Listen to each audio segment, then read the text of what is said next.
নমস্কাৰ বন্ধুসকল, নতুন এটা ভিডিঅ'লৈ আপোনালোক স্বাগতম জনাইছোঁ। আপোনালোকে চাই আছে amingon কাৰ ড্ৰাইভিং টেষ্ট। ইয়াত আপোনালোকে যিদিনা আপোনালোকৰ অনলাইনত ডেট থাকে সেইদিনাখন আপোনালোকে কাৰখন নানিলে হ'ব। সেইদিনা আপোনালোক ছাপ'জ আপোনাৰ ডকুমেণ্টছখিনি জমালে তাৰপিছত DTOৰ অফিচাৰে এটা বেলেগ ডেটত আপোনালোক আহিব দিয়ে।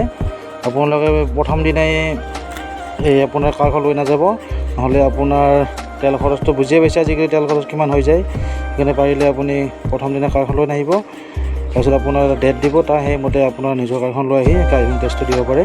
ইয়াত ইজি সহজ। আপোনালোকে এইখানে ব্ৰেক কৰি যাই আছে। এটা কথা মনত ৰাখিব, আপোনালোকক এই ছাইডৰ গ্লাছকেইখনত চাই আপোনালোকে পিছফালে পিছ হৈ যাব লাগিব। কোনো ব্ৰেক মাৰিব নোৱাৰে। আপুনি ব্ৰেক মাৰিলে আপুনি টেষ্ট ফেইল হৈ যাব।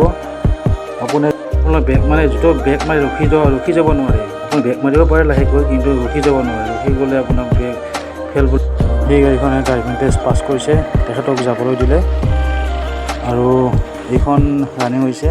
তেখেতে ব্ৰেক কৰি গৈ আছে আৰু আপোনালোকে ইমান কৰি ভিডিঅ'টো চাই থকাৰ কাৰণে আপোনালোকক অশেষ ধন্যবাদ জনালোঁ।